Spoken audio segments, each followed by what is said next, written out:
सद्गुरुनाथ की जय। आइए आज हम देखते हैं अर्थाह पापस्थान का धोखा।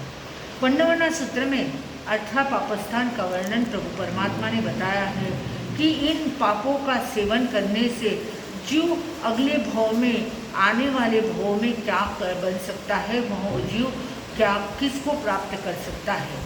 तो हम देखेंगे पहला पाप है प्राणातिपात। प्राणातिपात यानी जीव हिंसा, यानी जीव हिंसा करे तो जीव अगले भव में अल्पायुषी बनता है तथा या फिर गर्भ में ही उसका अंत हो जाता है, गर्भ में ही वह मर जाता है। दूसरा पाप बताया हुआ है मृषावाद। मृषावाद यानी झूठ बोलना, यानी हम झूठ बोलते हैं, छोटी छोटी सी बात पर, हर बात पर हम झूठ बोलते हैं।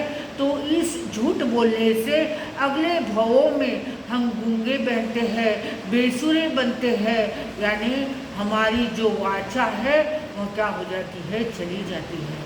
तीसरा पाप बताया हुआ है अदत्तादान। अदत्तादान यानी चोरी करना।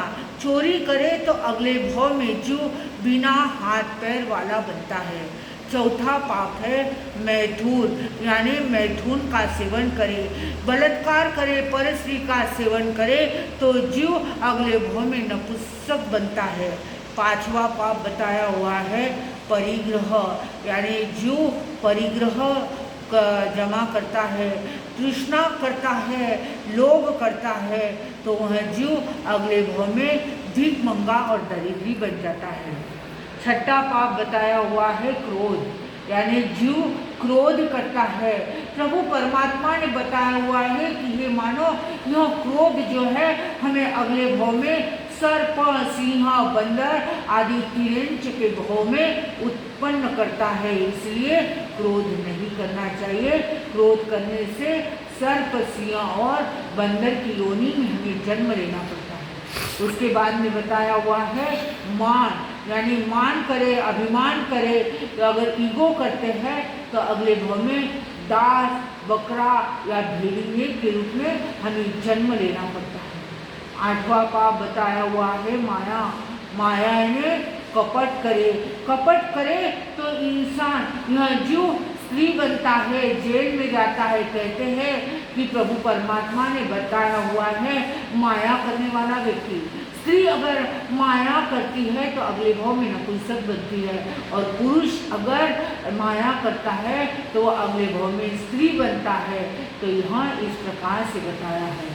नौवां पाप है लोभ, यानी लोभ करता है जीव, तृष्णा करता है तो अगले भव में उसे व्यापार में जो है नुकसान आता है, उसके व्यापार में खोट आती है। 10वां पाप बताया हुआ है झूठा राग करे तो, क्या है, झूठा राग करे तो अगले भव में जीव ज़्यादा परिवार वाला बनता है, यानी इतना बड़ा परिवार उसे मिलता है कि वह ज़्यादा परिवार वाला बन जाता है। 11वां पाप बताया हुआ है द्वेष। हमने 10वां देखा राग और 11वां पाप बताया हुआ है द्वेष। झूठा द्वेष करे, यानी बिना कारण से अगर हम द्वेष करते हैं तो अगले भव में हम हरिजन, सुअर या कुत्ता की योनि में जन्म लेते हैं, हमें हरिजन, सुअर या कुत्ता बनना पड़ता है। 12वां पाप है कलह। हम बिना कारण कलह करते हैं तो अगले भव में हम क्लेशमय बनते हैं। हमारा परिवार, मित्र परिवार, हमारा स्नेही परिवार भी हमें क्लेशमय ही प्राप्त होता है। 13वां पाप बताया हुआ है कलंक, यानी हम किसी के ऊपर झूठा कलंक लगाते हैं तो अगले भव में हमें हमारी दशा सीता और अंजना सती के जैसी हमारी दशा होती है। 14वां पाप बताया हुआ है निंदा। निंदा करे तो जीव अगले भव में कोढ़ी और कुरूपी बनता है। 15वां पाप बताया हुआ है, चाड़ी चुगली करे तो यानी अव्याख्यान का पाप करे तो अगले भव में जीव जंगल में चील बनता है, शिकारी से परेशान होता है। और 16वां पाप बताया हुआ है, रति अरति यानी प्रिय अप्रिय, रुचि और अरुचि। अगर हम महत् पदार्थ के प्रति रुचि और अरुचि रखते हैं तो अगले भव में हम जंगल में भील के रूप में उत्पन्न होते हैं।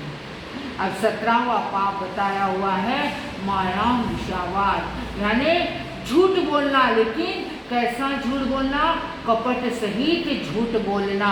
तो कपट सहित झूठ बोलने वाला व्यक्ति अगले भव में जंगल के अंदर चील और कौवे की योनि में उत्पन्न होता है।